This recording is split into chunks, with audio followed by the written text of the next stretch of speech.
Hello, and everyone, welcome to this episode of the Charity Charge Show. I guess maybe I'm a little rusty. I've been on a paternity leave. My wife and I welcomed our first son, Henry, to the world on August 19th, and it has been obviously a complete blessing. One of the things that I had to put aside the past couple of months has been the Charity Charge Show, and all the prior episodes. I think we've put out the last 46 have been by Grayson Harris, but I am excited to be back in the seat today hosting the Charity Charge Show, having on David Gottfried, who is the founder of the US Green Building Council, the World Green Building Council, and he is also the founder and CEO of Regen 360. David, thank you so much for taking your time to come on the Charity Charge Show today. Thanks, Stephen. I'm happy to be here. Glad you're back to do this with me and like to honor Henry. Thank you very much. I want to start this episode by sharing. I know we chatted a couple weeks ago, but I want to share with the audience a personal anecdote how I really felt connected to you and just appreciative of everything that you've done. When I was graduating college in 2008, a couple of years prior to that, my father had passed away. And I really felt confused and lost, probably how many perhaps a lot of kids feel when they're about to graduate college and what are they going to do with their lives. And I would have lunch with my and hang out with my friends from WashU, and everyone was bragging about their fancy investment banking job and how much money they were going to make, when they graduated from WashU. And I really felt, losing my father at age 53, that there had to be more to having a career and a life than just making money. So one day I got out of class at WashU, a senior year, a spring semester, and there was this new building that was under construction, which is the Danforth Center. And I see this big banner get rolled out on the top, kind of hanging down, a big tarp banner. And it said, "This building to be LEED certified." And I thought, what the heck is LEED? So this is 2008. I went back, I got on Wikipedia, read it, and pull up ChatGPT. We didn't have that. And I started reading about the US Green Building Council. I started reading about LEED certification. At this time, I had seen An Inconvenient Truth by Al Gore, and I was starting to just immerse myself in ways that, we could create a sustainable and a better future. And so seeing that, I thought, wow, this is maybe something that I want to have a career in. So I'm going to fast forward through this anecdote, but I ended up getting LEED accredited, okay, and crammed, passed that exam, moved to Austin, and kind of through the things that I learned through LEED and that interest that I had and that passion for the environment and sustainability. When I first moved to Austin, my first job was with the University of Texas at their clean energy incubator. And I want to Wow. thank you because it was such a cool, first job for me out of college. And it was something that I had a lot of passion from. And it really inspired me to see that there was a different way to think about the world. So thank you so much for founding the US Green Building Council, because you've done a lot more than just help create sustainable building practices and everything that's come from that. But I think you've inspired a whole host of people to think differently about the world. Thank you, Stephen. I love that story when you told it to me we first met. And honestly, it gave me chills because and that's where a lot of us, these listeners too, we don't know the impact of what we do. We don't know who's watching, who's listening. I see myself as a gardener and I throw seeds all over the world. Sometimes I come back and water them. Maybe today I'm watering that seed with you and your audience. Uh, and sometimes I sit on the park bench in the forest, the park of those trees that grew and the flowers out of those seeds. And I'm just quiet and I watch and I see your good work and your passion, like what you're doing with your company and your credit card. And that inspires me and that gives me hope. Thanks for sharing that. I appreciate that. David, what I was hoping to start this episode on, as we focus on about you and the Green Building Council and World Green Building Council and all the other endeavors that you've taken on, is, I got your book and I know that there's a lot of stats and figures and things, and we can talk a little bit about that. But one of the things that I think is so amazing about what you were able to do is have an idea and some passion and some interest. And then you look at now the impact and the global nature of what you started back in 1993. And I imagine that a lot of the organizations that we work with are And then the people listening to this are executive directors and founders of nonprofits in their community. And we always say, and I truly believe it, there is no small nonprofit, there is no tiny nonprofit, because no organization, regardless of their revenue size, is small to the people they're serving, right? I do believe, however, that if nonprofit leaders can learn the skills and have the vision and the wherewithal and be able to pull together their team, that can help their organization and they can make more and more impact. So I'm curious from your perspective, right? Taking us back to 1993, what were some of the breakthrough moments if you think about it as a handful of key points to get to where you are? What were some of the seminal things to initially get this organization off the ground? Great question, Stephen. And first, I want to say thank you to those listening, the founder, executive directors of these nonprofits. My heart's with you, especially the founders, because that's hard. You're day one. And day one, there's no brochure, no website, no budget, maybe nobody else. And there's you with your vision, your passion, your dreams, your hope. And that's really the core of these nonprofits. There's a soul there, a Mhm. founding soul, and then you bring in other souls, hopefully, because you can't go alone. And that's what Al Gore had a quote in his film, that African quote, to change things, you got to go together. But there's so many times, and we have case studies on the US Green Building Council. And I didn't do it myself. I had some co-founders who are still involved today, and thousands, if not hundreds of thousands of others have volunteered now. And the World GBC has green building councils in 85 countries now. We've touched more than $1 trillion. But if we'll go through the arc, the trajectory. The beginning, you're alone. And hopefully you bring in others who are passionate, like Stephen here. He looked at that Danforth building, saw a LEED sign. He was questioning his dad passed. He was thinking about a bigger life. I call it a life of passion, purpose, and legacy and mission. PPM, more than dollars and cents. There's no soul in dollars. There's soul in people and helping and building things that can change and transform and regenerate. But it starts somewhere, and people don't always honor that person. Sometimes they're not even around if the organization's been around longer. But as that founder or the executive director, when it's early, you're broke. You're rich in passion, vision, and mission, and you're broke. You might be broke in money, spirit, or others standing with you. You're starting to climb the huge mountain, and you don't have a base camp. You don't have the gear. It's hail storming on your head, and you're just starting, you're looking up, or maybe you're midway and you look down and it's far up and far down, and you can't let go of your rope because you'll die, but you think Fall you're into going the to die. And crevasse. what's that? Did you fall into the crevasse? Yeah. So who's with you? Who's got your rope? Who is pulling you up? Who will catch you when you fall? Who can hit that next, what do you call it, piton into the crack for you? Can the helicopter come pick you up and the others keep climbing? Because the vision is to get to the top of the mountain. The vision might be the climb. It might be the impact of it. It isn't you. It isn't your name. It isn't you, the founder. You need to let that go. It's the vision.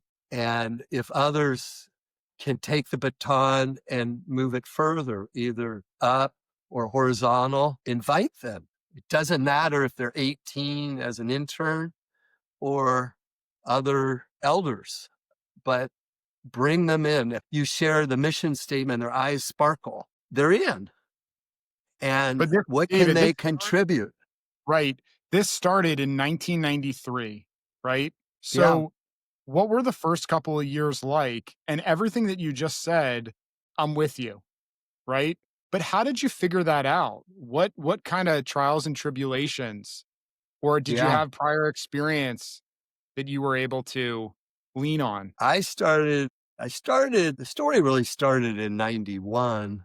I started ASTM's subcommittee on green building to do a standard, and it was kind of a pain. It was a consensus standard. I like consensus, but we had Tobacco Institute and other dark side lobbying groups that wanted to have smoking in buildings. And it was like, no way. And I yanked it out of there and we started our own NGO, 501. It was a C6 at first, and then we moved it over to a C3. But the first step was mid April 93. I got 60 leaders in a room in DC at the AIA headquarters. I would go to the American Institute of Architect conferences. They had an expo. I'd hit up every larger firm at the expo for 2, 3 days and bug them. And then I would email them, call them. And success was they either agreed to come to the founding meeting in DC or they told me, stop calling me. You're driving me nuts. Or as my dad would say, call me when you have a pot to piss in. And I got 60 people there and some great firms. And our founding chairman, Rick Fedrizzi, was at United Technologies Carrier,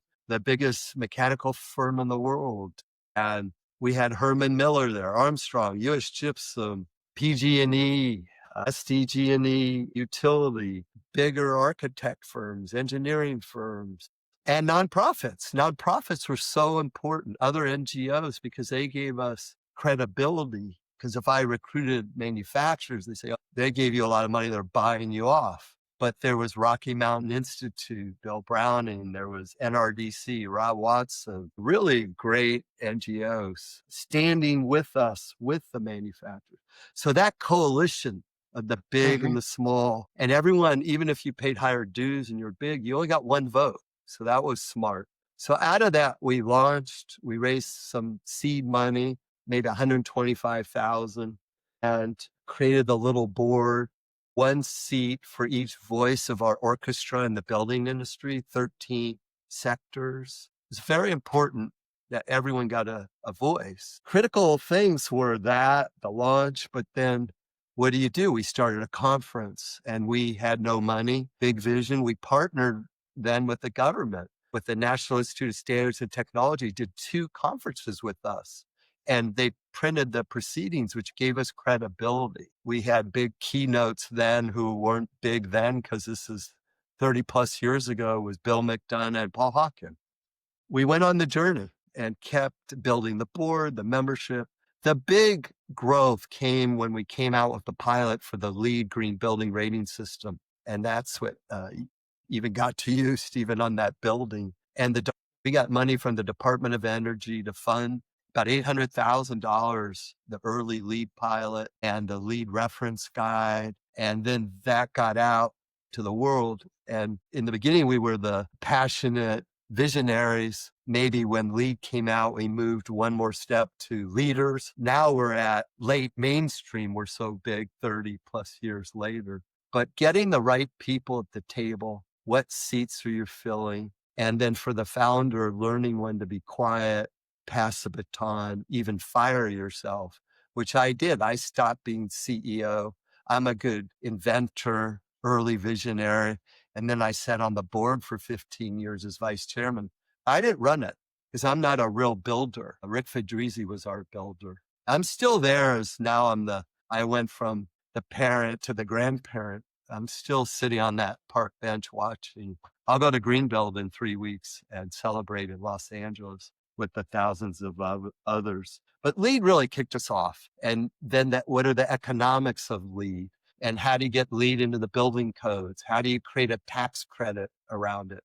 The dollars and cents of this. It's not about hugging trees. It's about economics and return on investment. It's about value and it's about risk. I'd like to go a little bit deeper onto some of what you were just talking about there, which is so many times, especially when you see with what you did, um, it could be the iPhone, maybe it could be even the invention of the automobile, but any of these successful companies, products, nonprofits, timing is such a critical role. Not being too early, not being too late. What was it about what was happening in the 90s that made this the right timing? We didn't start at the right time. We were too early. So if Mm, you look at our growth curve, it's flat for quite a few years. And then when LEED came out, it's the hockey stick, that innovation curve, and LEED was right there. So we were a bit early. Early was good in a way because we were first in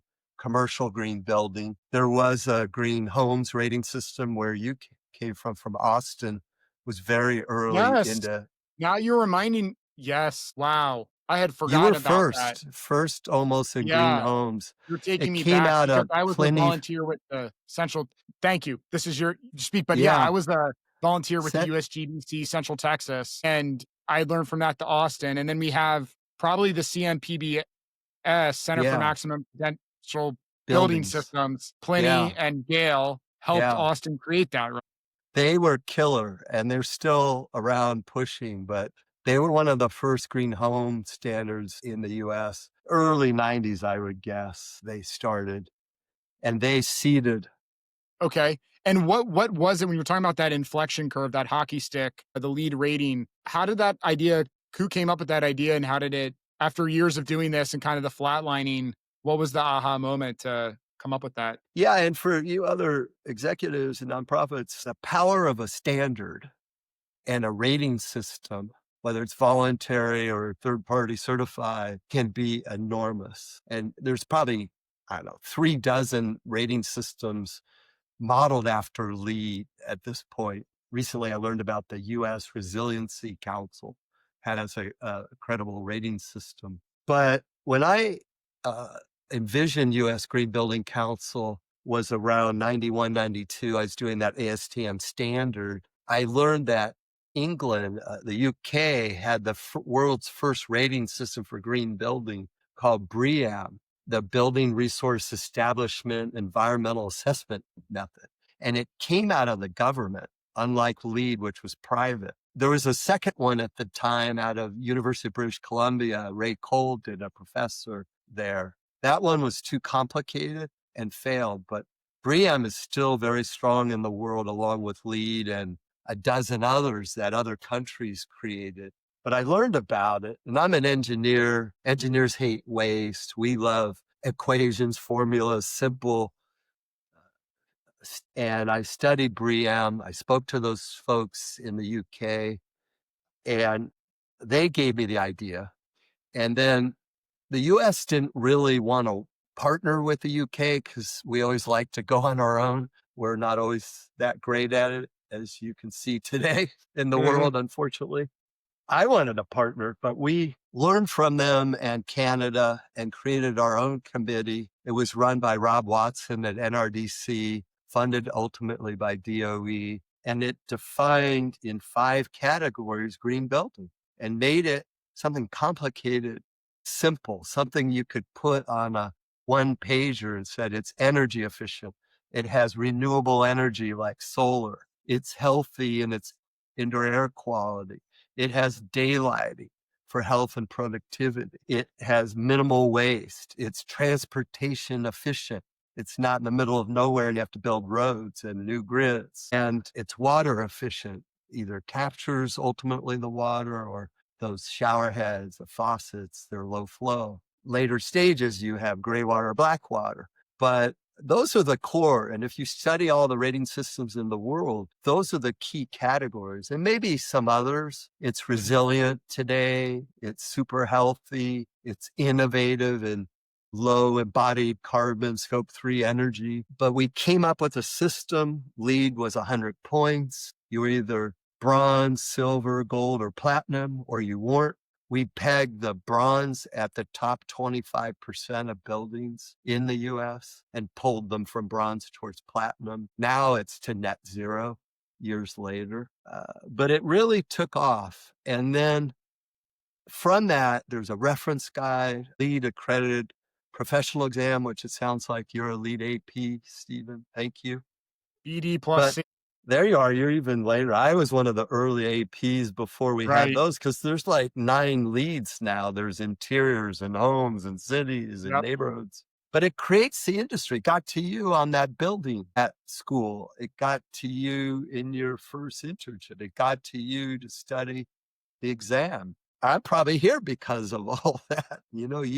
You lit up when you heard my name. Absolutely. Yeah. I thanks for going over all that. I want to reference also for people that I imagine a lot of people listening have because it is such a global brand now. Uh this LEED, LEED certified buildings. I had pulled up some stats that I could have started that episode with, but I'll share right now.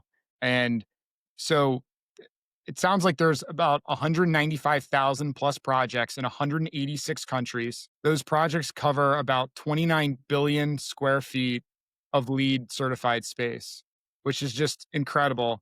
What I think though, where it resonates, and I'm interested to your perspective on this. I mean, it relates and not. So I'll try to form this question as I say it. It's so great when organizations, nonprofits can figure out an earned revenue model to supplement other ways that they might fundraise through corporate donors, individual donors, let's call it grants. With the USGBC and the World Green Building Council, you were able to make this earned revenue component, right, on at least two sides of it, which would be folks paying the learnings and the paying to become accredited, and then also fees so these buildings could be LEED certified. Can you talk us a little bit about that and kind of how Yeah. important was that to the I mean, I think it kind of underpins the whole thing. So it's a little bit of a loaded question, but it's still such a novel approach, right? So many organizations, I think every organization, if they don't bring that skill set to the table as the founder, can bring in, board members that can think creatively about creating an earned revenue model, but is so critical to sustainability for nonprofit organizations. So can you talk to us a little bit about this business model? Yeah, good question. It's always about dollars and cents. And so you got to get to it. If you just believe in the mission and not dollars and cents, and you don't equate your mission to dollars and cents, it's not going to work in this world. And now more than ever, they don't even want to talk about sustainability, but resiliency, risk, cash flow, price earning ratios for public companies, market cap, those are important terms. So if you aren't the finance person, take a course in it, bring partners, get to dollars and cents. Especially now, the nonprofits are being hammered on their grants from our federal government. States are pulling back because they're losing revenue. They're yanking contracts, and it's hitting our friends in climate change and other parts of the environment. So if you don't have multi cash flow streams, you're at risk. You can't just depend on donations. You can't just depend on member dues. You need multiple, like 5 to 10 revenue streams. And these models are known, and we did that quite well. But we did start off with member dues. When I launched this, though, the founding members, the charter members ended up on the letterhead, and they gave more money plus the dues. And Mhm. generally it's big companies, but they put up 10 to 15,000 a pop. That's how I raised 125 grand in 3 months with nothing from the beginning. Then you have your conferences, there's conference fees, conference sponsors. People love that. Conference expo with booths, swag you sell somewhere there. Then you get continuing ed credits. So more people come and you get that, and that creates more revenue. Maybe you create the standard like LEED and have an accredited professional, and they buy your reference guide. They take your training course, another revenue.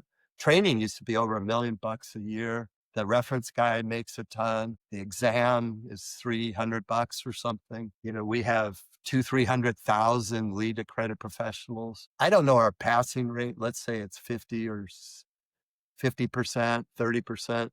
So double that, the ones who didn't pass. And then they took it Mhm. again. Maybe they're pissed at me, but I'm a businessman. That's more revenue.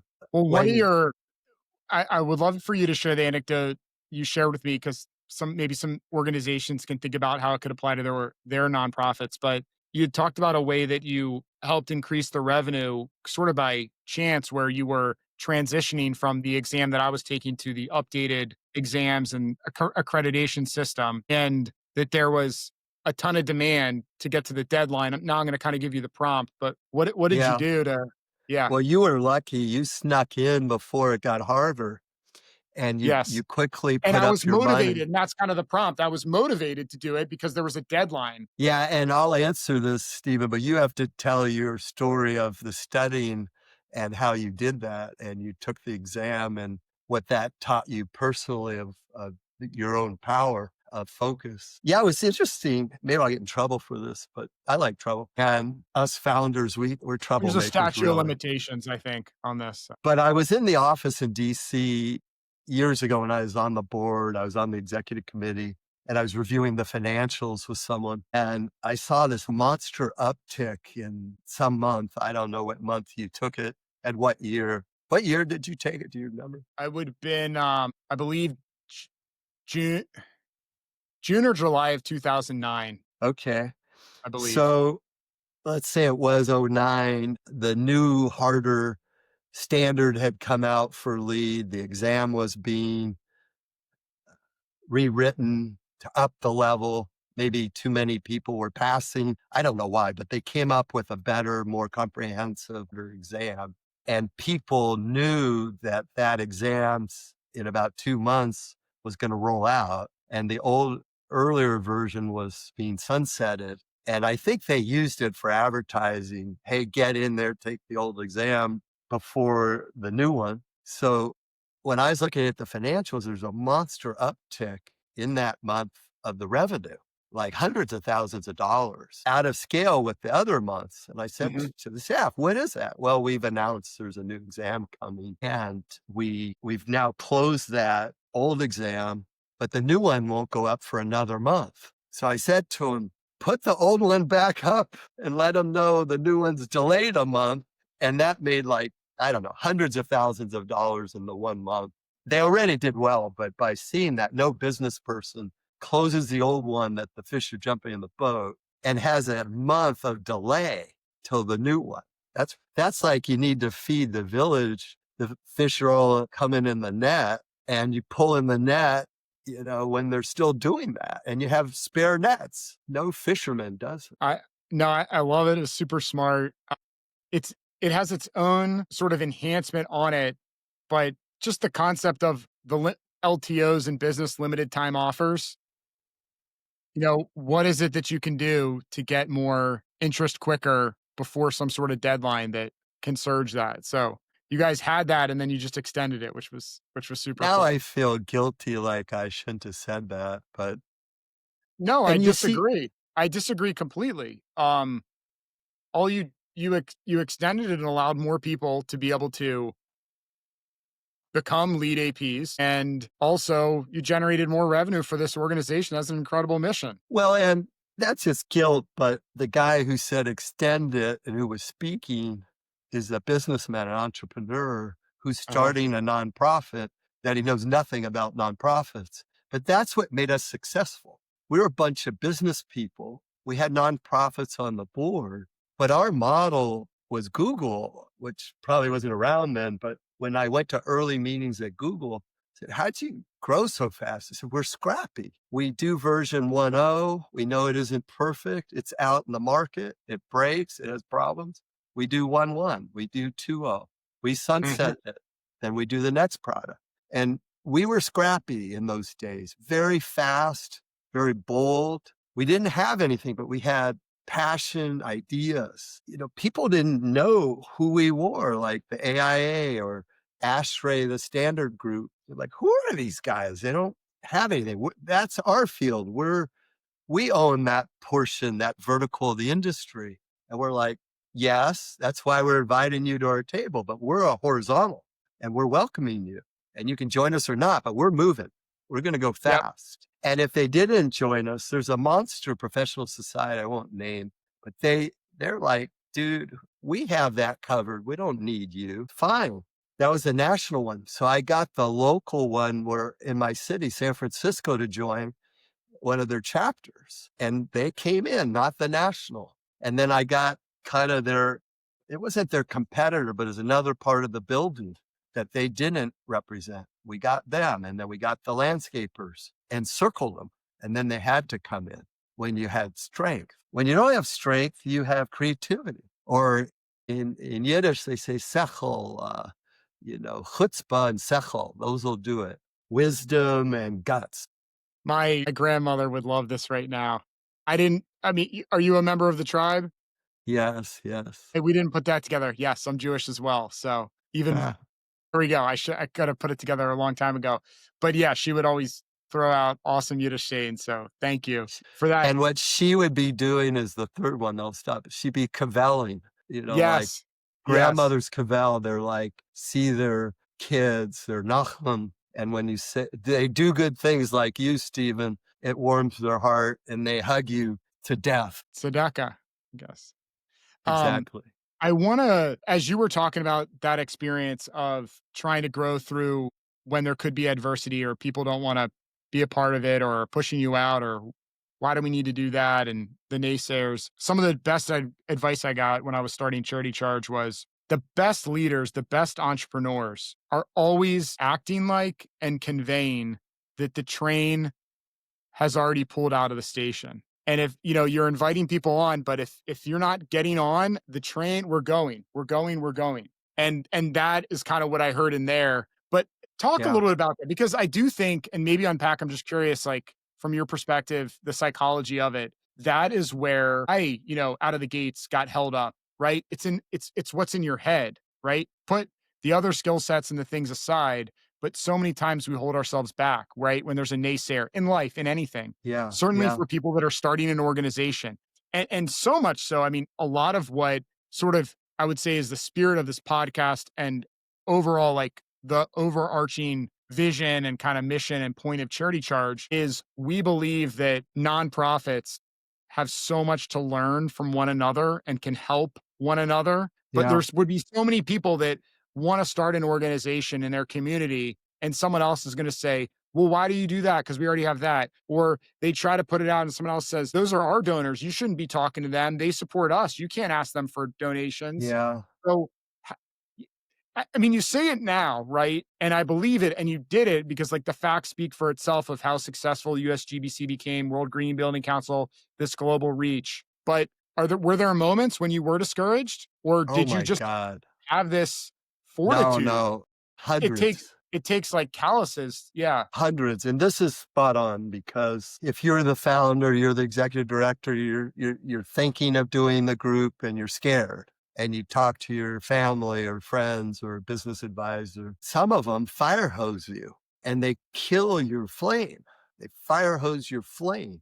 And these things are built on flame.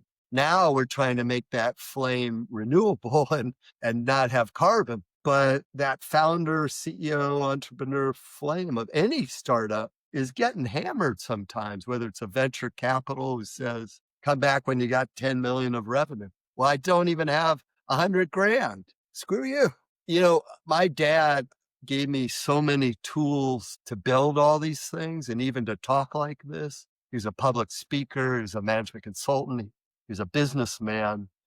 And I'm sitting here thinking of him. This is his paperweight. His name was Ira.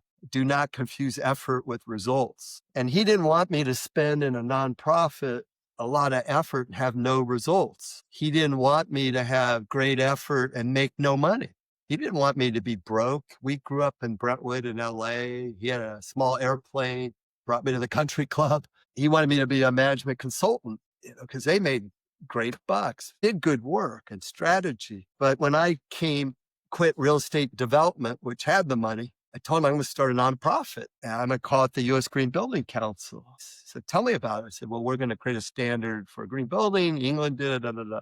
And he said, well, how are you going to start it? I said, I'll put in a little money I made from development. He said, yeah, but when that's out, don't come home when you're starving.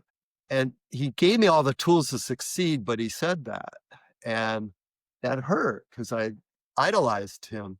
But it's okay. He also gave me the tools so that I wasn't ever starving. And we made this about money. And I made money, plenty of money. But you'll get fire hose all along the way. That's fine. But believe in your passion, believe in your ingenuity. Gather those others who speak or play an instrument. You're creating a symphony. Who's a violin? Where's the trumpet? Who hits the timpani? I don't care how smart you are. You cannot, even if you can play all those instruments, if you're playing the trumpet, you can't play the flute at the same time. So fill out your deck and get smart. Meet with those people who fire hose you because you need to answer their questions. Where's the money in green building? Where's the risk? Why should I do it? It's too expensive. It's too slow. It's too risky. It's not proven. No one's done it. That product didn't work. You didn't. I've heard everything. And hundreds of times I wanted to quit, but I found someone to talk to. I got someone who said yes somewhere. I went to 300 no's before I get my first yes, and I started to believe that a no is just someone I didn't beat up on their head enough to convert them to a yes. That's what you need. But if it's a good idea, even if it's ahead of its time like us, you stay it. You find your tribe. You find the economic lingo. You have to tie into it. Green buildings can make more money on revenue. Green buildings can lease up faster. Green buildings have lower energy, water, and waste and expenses. Green buildings are worth more because it's LEED, platinum, net zero. So it has a better capitalization rate. Green buildings have less risks for tenants complaining about air quality, mechanical, hot and cold. Find them. We did that. We got universities to write economic studies on it. We work with Harvard on an indoor air quality study. You know the way, but find the methods and don't quit. When you're broke and you're asking for donors forever, figure out a way to sell something and make some revenue. And how do you create the trains left? You're not on it. You get bright, smart, passionate people. You go multi-industry. You get the one spark plug in the big company. And even if they're young and the rest of the company doesn't care, doesn't matter. You get the 35-year-old who thinks it's cool, wants legacy. We have here today Stephen, who saw our sign. He's still got this passion. He was lost. His dad passed away at 53. He's starting to ask about life. You were right, a smart, right entrepreneur. You didn't know it yet. I would have found you and you would have helped build this. And you're smarter than me. I'm now old enough to shut up and let you do it because you'll find the way. And that's part of the founders have to hear it. Get out Well, of the that way. I want to go more on that. I want to tell you that the more and more that we talk, the more I can resonate with you. And I want to share, uh, something that I maybe I've told to my wife, but I've told to very, very few people. She might be the only person. No, my mom would know too. When my father passed away, my grandfather really took over. And I always had a great relationship with him. And when I say took over, like he really shifted from just being my grandfather to being this father figure. And he supported me because my father passed away rather, sophomore year of college. So, he paid for my junior and senior year of college and living expenses and did so many things beyond just that. But it's like, wow, if I didn't have that safety net, I'm so grateful for him. And he was such a great guy, taking me to the ball game or the zoo. I mean, doing all of everything everyone could wish they had, or you wish other people would have in a grandfather figure. But he was born basically at the start of the Great Depression. The guy lived through World War II. Yeah. Okay, worked his butt off as an attorney. Was the Maryland State Bar president, was on National Legal Services Corporation, ran that. I mean, a really big figurehead in the legal community. And that's how he knew how to make a living and kind of what going to work looked like. Yeah. And I'm sure he had many clients over the years that were business owners that were failed businesses. So when I wanted to start Charity Charge and I just had the idea for it, he tried to talk me out of it so many different times. And the Yeah. time that hurt the most, and I even cried. I mean, I'll just say it. He basically told me, I mean, I was like 29. And he said, if you don't have a good job by the time you're 30, you're unemployable. No one will ever hire you. He was trying to get me to either quit this, go work for some sort of company, or go back to business school or law school. And it really hurt. It really, really hurt me. And I say this Yeah. because the people that love you the most, they want to protect you. Yeah. I know that what he was doing, I can look back on it now, was coming from, in his mind, a place of he was trying to protect me, but it was not allowing me to become the highest and allowing me to fulfill my vision and my destiny.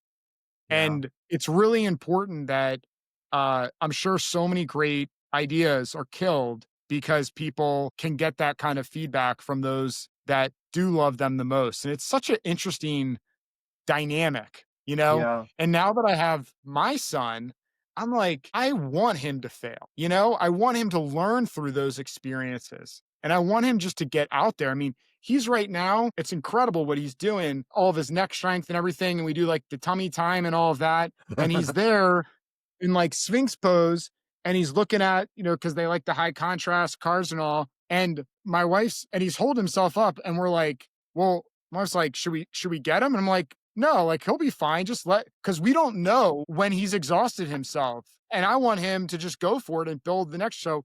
We leave him as like cute as can be. He's there. And then he's struggling a little bit and he's like lifting up back up his head. And then it's goes down. And then he finally just plops to his side. We had him on a cushion where he was like Yeah. padded, like perfect. It was like, that's exactly what I want for my son. Get out there into the world, Yeah. up your knees, you'll pick yourself back up and go out there and do your thing. So many good items here. Your grandfather was a role model. He stepped in for your dad. Kudos for him. He gave you security. He didn't support you for charity charge in the beginning, but like my dad, he Well, gave you here's the tools. I want to say this to out of full because this is with respect, but it's telling the story of just what happened. It probably took me from when that happened another 18 months. I mean, we could go for 3 hours on like what all that journey was to doing this, but I finally launched it and he became our biggest supporter. Yeah. Yeah. And when the cards were down and out and we were struggling at one point, we bootstrapped. I raised no money. I had no outside capital, but I had to get a bridge financially to get us over the hump at one point, and he did it, There you go. nine, But 10 years he ago. did what you're doing with your son and what I do with my daughter. They teach you how to learn. They teach you ethics and values to do something bigger than self. They give you security and allow you to feel safe in the world. This is the most important thing of a parent is to help their kids feel safe, help the kids find their own strengths. Even if he didn't support you, you had a voice that dreamed this up. You had ingenuity. And my dad, was a brilliant management consultant, a brilliant businessman, the most organized guy in the world and capable and driven and self-made and bootstrapped and chutzpah up the wazoo. I mean, the guy would fly his little plane from LA to New York and give a keynote and charge him for the flight fare of commercial, but he flew himself. He had to, and of course he had to be president of the pilot society and the boat society, that chutzpah, that strength they give you and the confidence and security to believe in yourself. That's what made this. And then when you needed help, he was there. And I Well, as I didn't say give it, him enough tribute for the skills that I got. yeah, Not that they fire hose you because they want you to have a pot to piss in. yeah. Well, as I say it now, and I'm trying to sort of relive things and think about how do you interpret as you get older the lessons and things that happened in the past. It was such a great gift that because I was such a driven person and stubborn and persistent and all of those things that in many ways it was a blessing because as much as it hurt, my resolve was that much stronger because I was hell bent on Yeah. making this work, you know? Yeah. And I'll show you. yeah, I can do I, this. the final 2 months before we launched, I mean, I'd never worked this many hours in a week and days and as it went on, and I just developed this saying that I would say to myself over and over again, which is, "How do you stop someone that won't quit?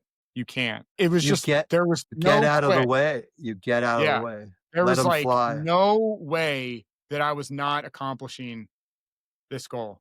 It was not I possible. I was And the that was same. all I wanna come back to a story that that I had told you, but you'd asked when you were talking about the lead. Yeah. That was reinforced because I was gonna take the lead this was, June or July of 2009, and I had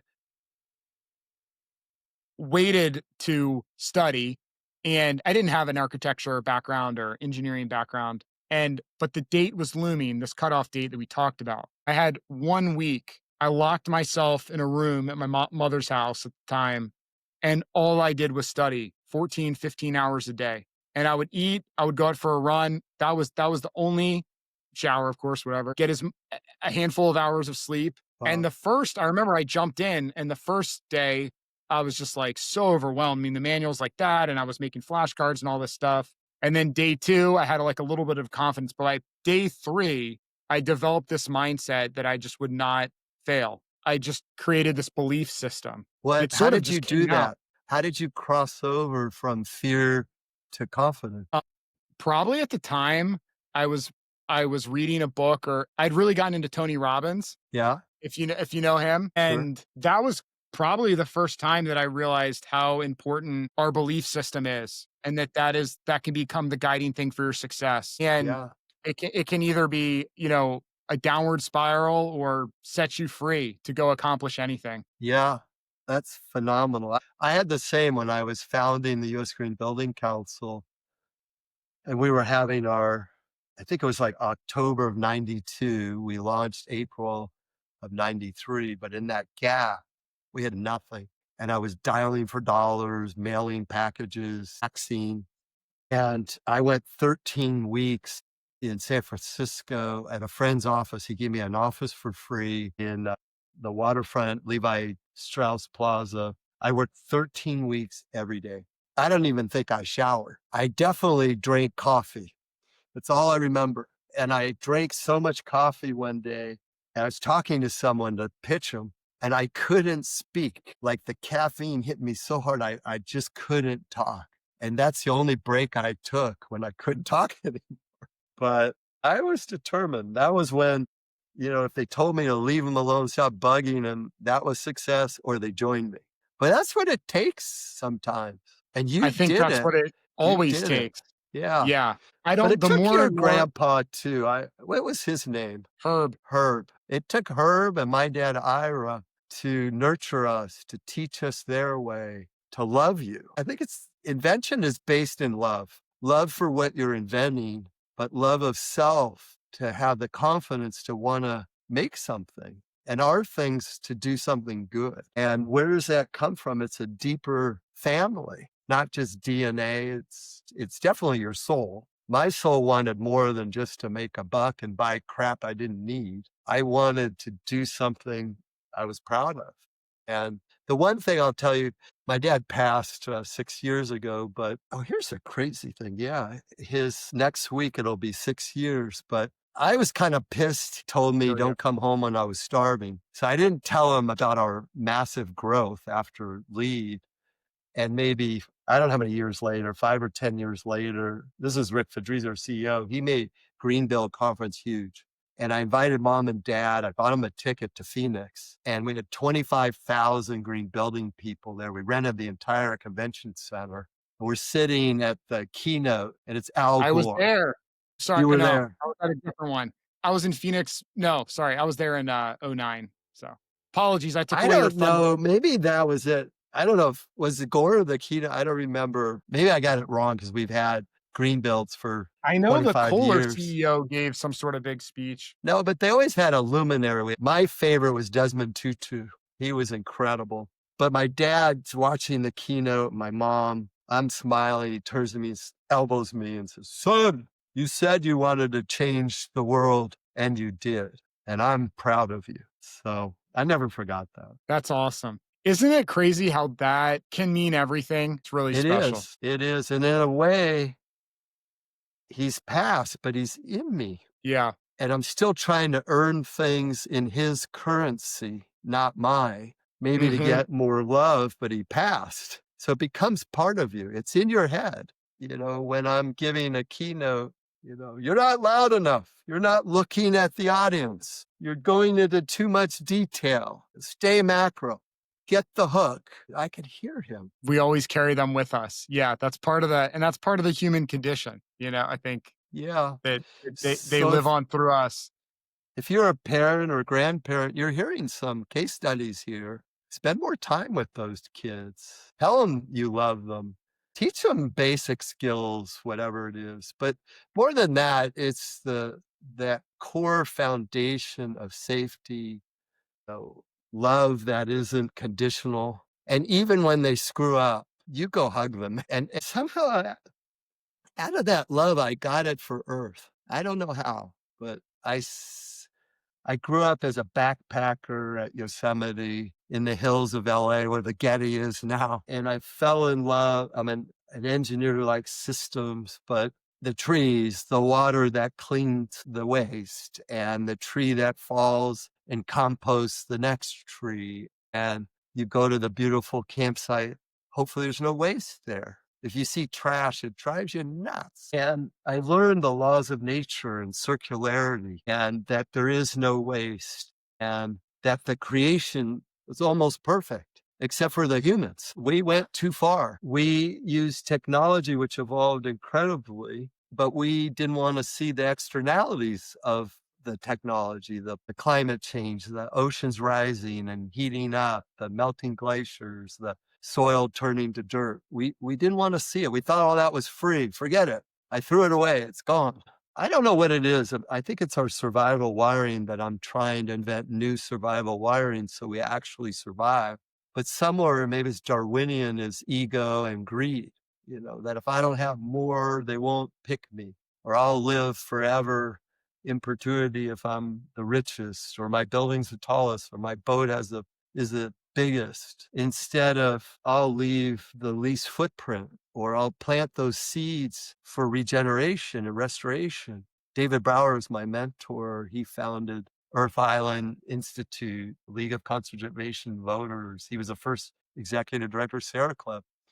He was bigger, and he taught us. He would sign his letters, David Brower for the earth. And where's this bigger ethic that healing or sustaining it for Henry? That's wealth. We had the wrong equation for wealth. And money's fun. I like it. I like first class and nice hotels, but the real wealth is sustaining the lungs of Earth and the reservoirs of the future and aquifers that are drying up. And everything you make to make your billion creates a negative footprint. That's wealth. We just got it wrong. And now we're trying to turn it. And you're getting to play in this. And so if you have an idea or an invention, redouble your efforts. Now more than ever, as our government's got its head in the sand, and thinks the wealth is the billions from crypto. Screw that. It's going to blow up. Wealth is the air and the water, because when you don't have them, guess what? You're dead. I love everything you said, and it makes me think back.